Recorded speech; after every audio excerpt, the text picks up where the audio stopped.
This was a Monday night. I'd gotten out of work at 8 and went straight home to hop online and game with some of my buddies. I had gotten divorced a few months ago, which left me with just an empty house and not much to do outside of work. So gaming with my friends all night was mostly all I did, and I can't say I didn't enjoy it.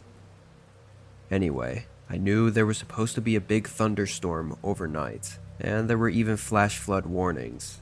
But around here, they pretty much send out those warnings every time it rains, so it was never a big deal.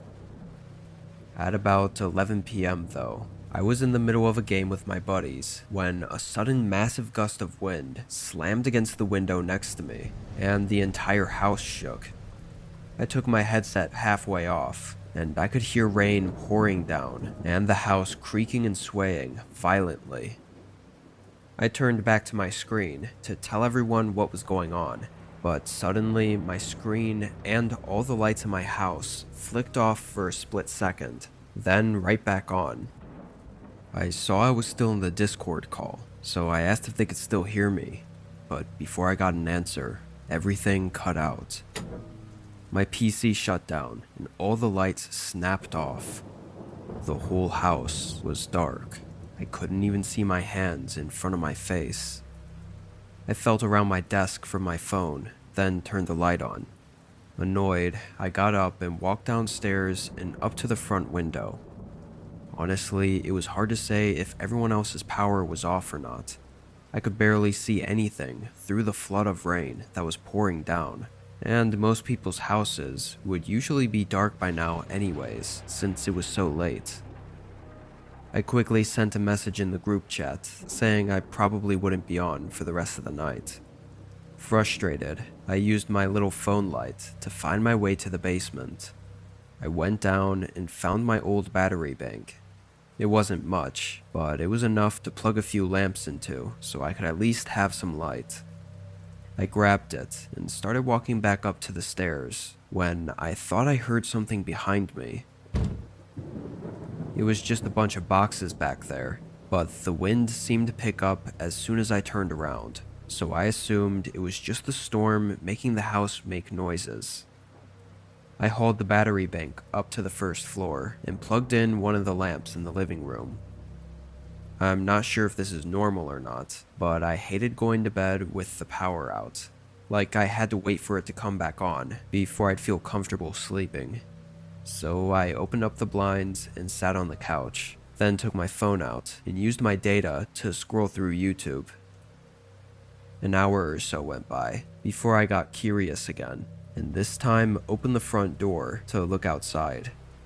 My porch had an overhang that blocked most of the rain, so I stepped out and looked around. The storm was still raging on, but the houses across the street didn't seem to be off power. At least a couple of them had a light or two on in the windows. Now I was pretty confused. I looked up outages in my area, but didn't find much info. I went back inside. Oddly, only a minute later, I got a text. It was from a normal, unknown phone number, but essentially said that there was down power lines and to expect power outages. I had no clue why I got a direct text though, and the number didn't have an ID, like from ComEd or whatever. Strange, I thought, but I didn't look much more into it. I went back to the couch. Again, I was on my phone, but more so to just listen to videos while I watched the storm out the window. But then, I heard something from the other side of the house. It sounded exactly like a footstep on one of the creaky wooden steps to the basement. I'd lived here long enough to recognize that sound. I got up, but walked slowly and quietly over there, wanting to hear if it happened again. The house was so dark, and my phone light only lit up a small view in front of me. I turned the corner into the hallway and shined the light down. Nothing was there. However, the basement door was open, like wide open, and there was no way I left it like that. I walked up and shined the light down the stairs, but there was no way I was going to go down there to check anything out, not with no power on. I closed the door. I don't think I had enough time to really think about what this really meant. I walked into the next room. Light from the thunderstorm flashed in the windows, but when I looked around, I found nothing. A feeling built up in me though, like something was off, and my gut could sense it. I started to walk back, when suddenly heavy footsteps came running up the basement stairs. Even behind the closed door, they were loud and shook the whole floor. Without thinking, I ran up to the door and slammed my body against it. Not even a second later, they were on the other side trying to open it. Once they figured out I was there, they started hitting it and ramming their shoulder into it to try to force the door open. This was a regular basement door, so it had no lock on it. I didn't know what else to do. He pounded against it for a minute, but when I pulled my phone out and started calling 911, he stopped. I heard his footsteps go back down the stairs, and I took this chance to get in my car and leave. I tried to watch from the other side of the road to see if he left, but during the 10 minutes I waited, I didn't see anything. 3 officers went in and found nobody inside. He had left through the back door. What I find most disturbing about this situation is that we confirmed the text I received about the power outage was fake, like from a private personal phone. So whoever this guy was that broke in, he knew enough about me to find my phone number. He wasn't targeting just some random house. We think he texted me once he heard me go outside, probably knowing I was checking if other houses had power, and wanting me to not get suspicious and check the breaker box in the basement. There was no outage. He had shut off my power. That's about where it was left though. No new info on who it could have been or what they wanted has been found out.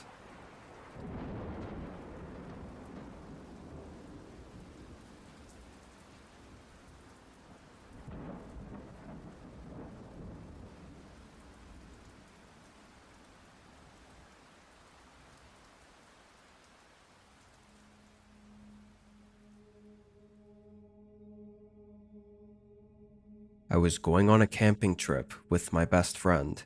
I'm gonna call him Henry. We'd done a few trips before, but we still mostly considered ourselves new to it. We hadn't done anything too crazy up until this point. Usually we'd go to local campgrounds that had other people around, but we thought we were confident enough to do something more adventurous. Both of us wanted to camp at an actual campsite that was cool, with a view and further in the forest. You know, like real camping. We did some research and found a place about 3 hours from us. It was a 4-hour hike into the forest, and it only had a couple pictures from previous campers, so it didn't seem like it'd be busy. We drove down there, prepared for 3 days. There was a very small dirt area on the end of an otherwise unused road in the middle of the forest. Nobody else was parked there. The trail looked like an actual trail, or at least it looked like it was one at some point. It hadn't been kept up with, so some parts were overgrown and weathered. I mean, it was in the middle of nowhere it seemed, so I wasn't expecting the most taken care of trail, but this looked like it was abandoned for years. Still, we kept walking. It thinned out as we got further into the forest, but around mid-afternoon, we got to the campsite. It was no more than a grassy area on top of a small hill, but it had a decent overlook of the forest, and was very secluded. Nobody else was there, and from the looks of it, nobody had been there in a long time. We set up our tents and got everything unpacked. Henry was taking a bit longer than me, so while I waited, I walked up to the overlook and just enjoyed the view. While I was there, I noticed something move in the trees below us. It was really hard to see through the dense branches and leaves, but I barely caught a glimpse of a group of people walking, maybe 4 or 5 of them. I was so surprised to see other people out here, especially not on the campsite. From where I was though, I couldn't see anything aside from their basic figures moving through the forest, so I couldn't tell if they were campers or hikers or what. I tried to point them out to Henry, but by the time he came over, they were already gone, disappeared in the forest. After a few minutes, we were back to going about our day. We kind of just hung out for the next few hours, talking and whatever, until the sun started going down. We built up a small campfire and sat around it. The night was calm for the first couple hours. It was quiet, only the sound of us talking and the crackling campfire between us. But then we heard something else. It was faint, but we both heard it. It sounded like voices, multiple, talking back and forth. We couldn't tell what they were saying, or even if they were speaking our language. It was coming from way out in the trees though, which made it really creepy. Henry and I didn't know what to do, so we just listened for a bit, but the voices didn't seem to move. They stayed in the same spot out there, until they suddenly went quiet. The next minute or so was really unnerving. We didn't hear the voices fade out or leave. They just stopped, like they were still right out there. Then there were footsteps, just one set walking toward us. A few seconds later, a man came out of the dark and into the light of our campfire. He had a distinct red baseball cap and longish wavy black hair. His smile was wide as he walked up to us. "Either of you know where the trail is around here? I've been looking for a while." I said yeah and pointed ahead at the trail. But when he didn't immediately say anything or leave, I then asked if the others out there were with him. His face fell flat for a moment. Then he smiled again and looked back at where I was looking. "I didn't know there were others out here. I've just been hiking alone. I would have asked them for directions if I saw them," the man said. It was really strange though. I was almost sure he was lying. He came from the same direction we just heard the voices in. I just said okay, and he smiled, then left and went down the trail.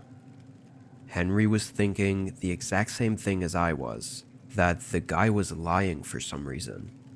There was no way he just came out from the same area as the group of voices and wasn't with them, or at least didn't even notice them.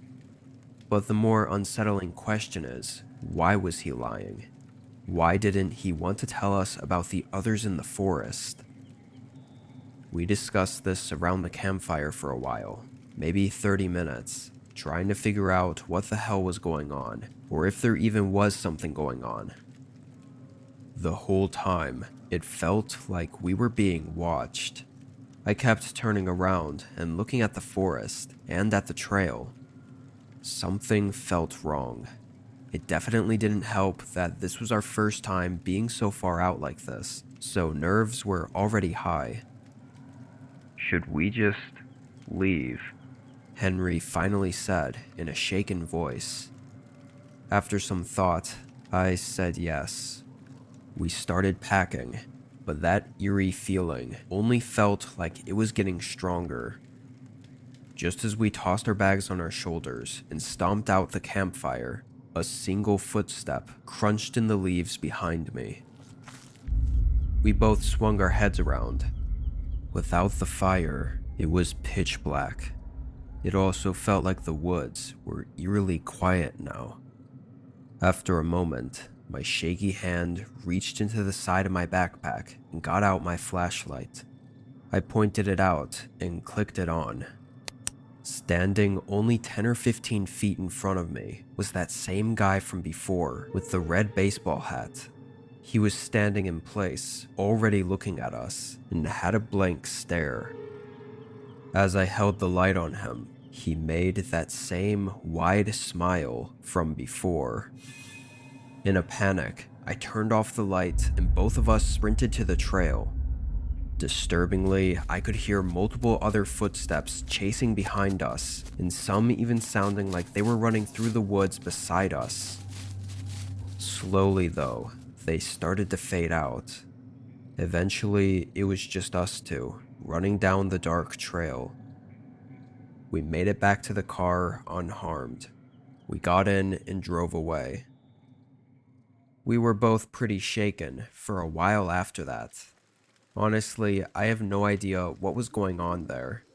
Why was anyone there at all?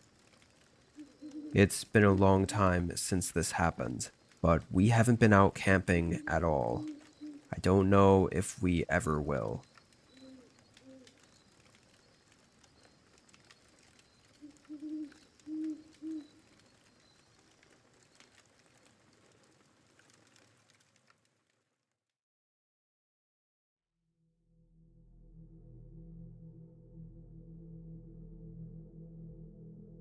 This was in spring of 2021.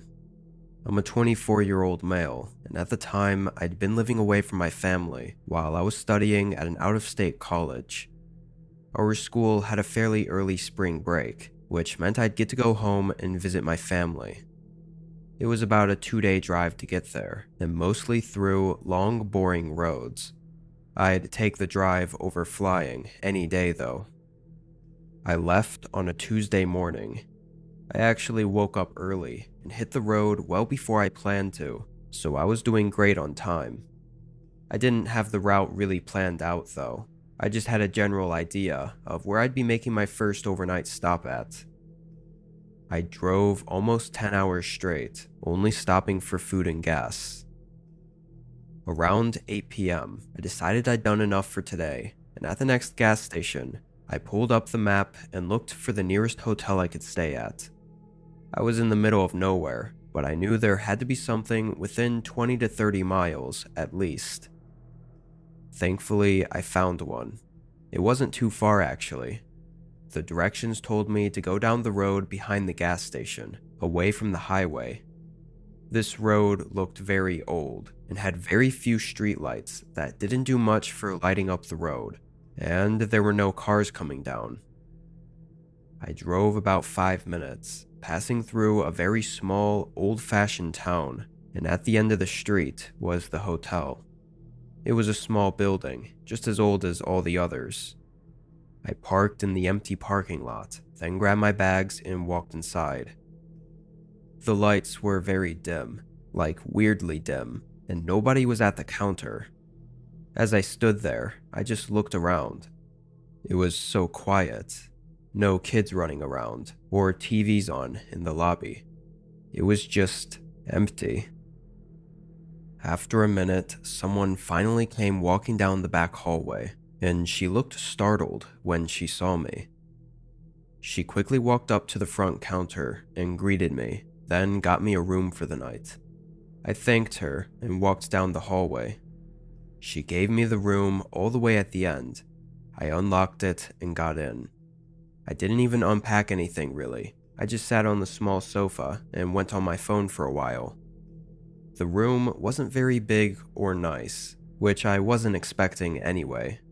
This was clearly just an older and smaller, probably family-run hotel. I remember just laying on my back on the sofa, scrolling through videos on my phone, and I guess falling asleep. I woke up abruptly to someone banging on the room door.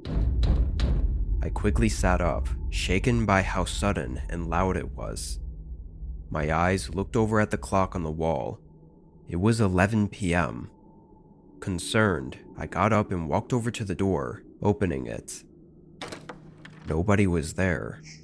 I poked my head out and looked down the hallway. I stayed there for 30-ish seconds, really confused and waiting for someone to come back around or something, but the hotel was really quiet still. Everything was so off, I started second-guessing myself. Like, was the knock even at my door?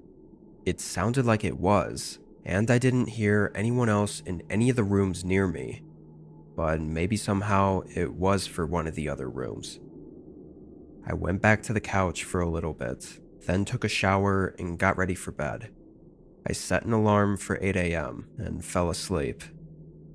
I really wanted to sleep good tonight because, for one, I was really tired, and two, I had another long drive ahead of me.